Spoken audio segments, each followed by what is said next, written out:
They're playing with a mask, and so the mask is over, and they're touching it, and then they're touching the plate. That can't be good.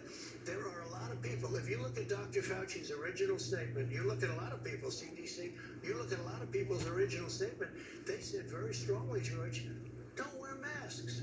Then all of a sudden they went to wear masks. The concept of a mask is good, but it also does, you're constantly touching it, you're touching your face, you're touching plates. There are people that don't think masks are good. Let's get one final question on COVID. We've got Johnny Powell right here. She's from Pittsburgh, Pennsylvania, and you actually haven't voted before. How are you? Hello, hi. My question is, if you believe it's the president's responsibility to protect America, why would you downplay a pandemic that is known to disproportionately harm low-income families and minority communities? Yeah. Well, I didn't downplay it. I actually, in many ways, I upplayed it in terms of action. My action was very strong.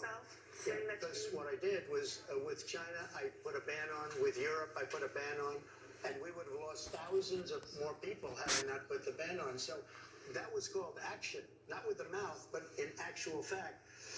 We did a very, very good job when we put that ban on. Whether you call it talent or luck, it was very important. So we saved a lot of lives when we did that.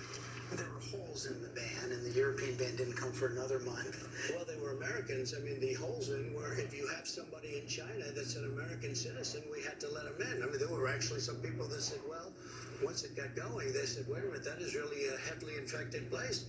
And we had a case where we had a lot of Americans. They probably had COVID.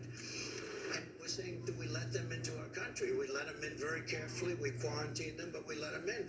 But yeah, they say that we allowed certain people, and it's true, but they were American citizens. I want to move on to some other subjects, but we still are dealing with 195,000 deaths in the United States right now. When you see that, when you think about that, does that give you any pause? Does it make you think, is there anything I could have done differently? Anything? I think we could have had 2 million deaths if we didn't close out the country. So you regret didn't close it? No, I think we did a great job. If we didn't close the country, look, we all created together. You helped everybody. The fact is, we created the greatest economy in the history of the world. Best employment numbers for African American, Asian American, Hispanic American, women, everything. The best high school, no high school, college.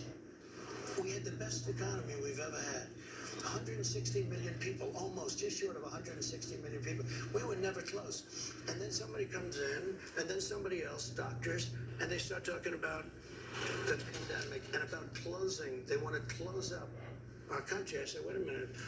We're the greatest country, the greatest economy, and it was coming together even in terms of unity because it was so successful that people that weren't getting along were starting to get along, George. That's the way we solved that problem. But we had the greatest economy ever, and we have to close it. If I didn't close it, I think you'd have 2 million deaths instead of having the 185, 190. It's a terrible number. And if it would have had more mitigation earlier on, there would have been fewer deaths. George, I was so far ahead of my closing, and I'll give you an example. When I closed at the end of January, Joe Biden was talking about in March about it's totally over-exaggerated. Nancy Pelosi was standing in the streets of Chinatown in San Francisco late, more than a month after that, saying this thing's totally exaggerated, come, to try and build up tourism. And all of this... You were saying it was going to disappear. What? You were saying it was going to disappear. It is going to disappear. It's going to disappear. I still say. Don't take action, correct?